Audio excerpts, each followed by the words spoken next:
In the previous lesson, we have created questions table to hold all questions for our application. Now in this lesson, we are going to pre-populate our tables with some fake data programmatically by combining model factories and database seed. Alright, before we moving on, let's head over to our terminal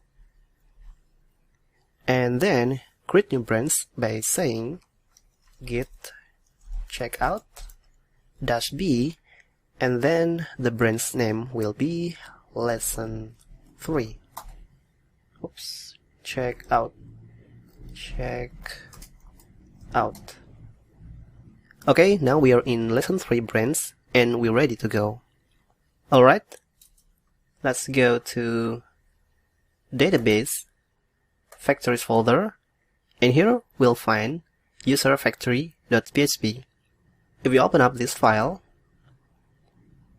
it contains factory definition.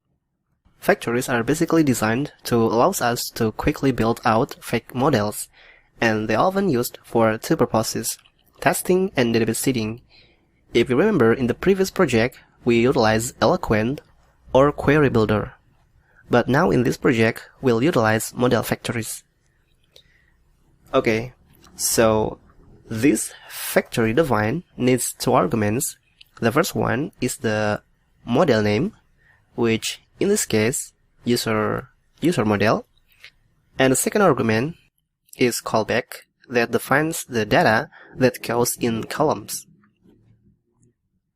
The callback inject instance of Faker library, which you might already know, allows us to conveniently generate various kinds of random data for testing and seeding purposes.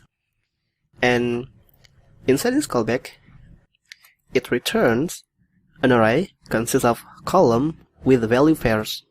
So basically, here we can define which column will be filled with a certain value.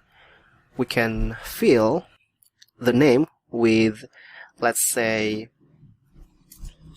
John, like so. But of course, we need various names for different users, right? That's why we utilize Faker for name and email. Alright, here in this file, we could define a new factory definition for our question model, but I think it would be better to organize each single factory file for single model. So let's jump to our terminal and create new factory by typing php artisan make factory, and then the factory name will be question factory. Hit return. Now let's open the question factory and define factory definition for our question model. Here in the first parameter, let's change to question model.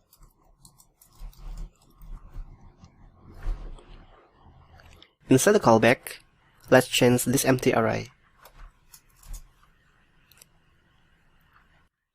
Here, let's set the title column with random sentences, Faker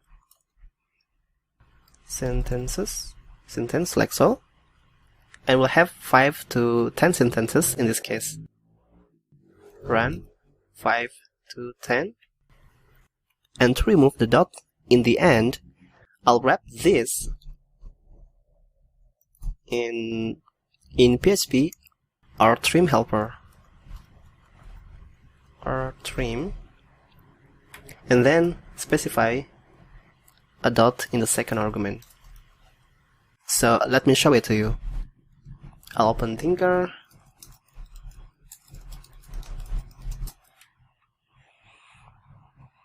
and here I'll say use Faker factory. Then I'll create Faker instance. Faker equals factory create. Now if I generate sentence,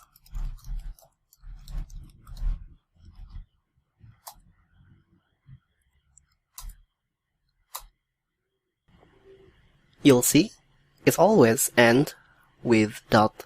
Now I'll wrap this with our trim and pass dot here. Oops, our trim.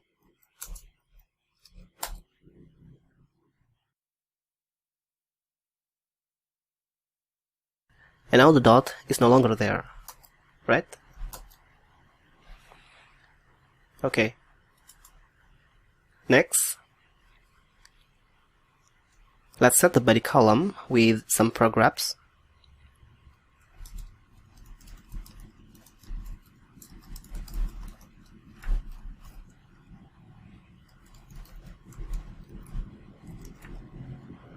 Three to 7 paragraphs randomly.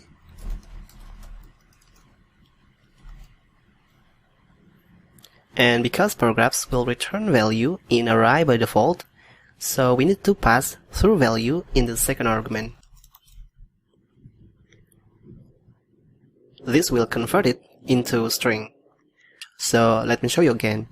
I'll go to Thinker, and here, if I type Faker paragraphs,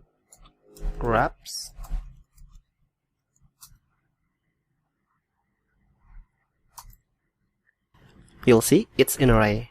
But when I pass, let's say 3, and pass through in the second argument, now it's in string and its paragraphs separated by new line.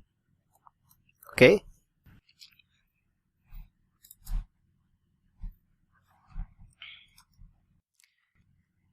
Now let's also set number of questions viewed. So views, and here let's make random number between 0 to 10. Let's do the same thing to answers and votes. So duplicate this line.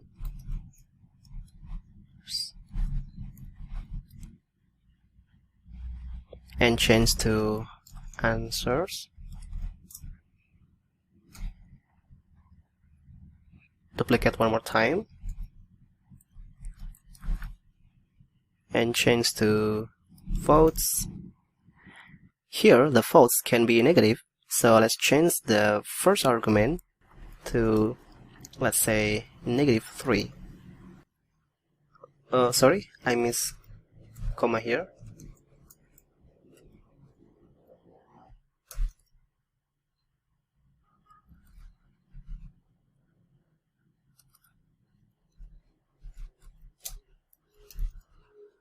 Okay, I think that's all we need to do in this question factory.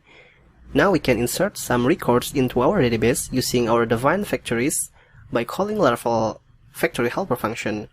For now, let's try that in Thinker.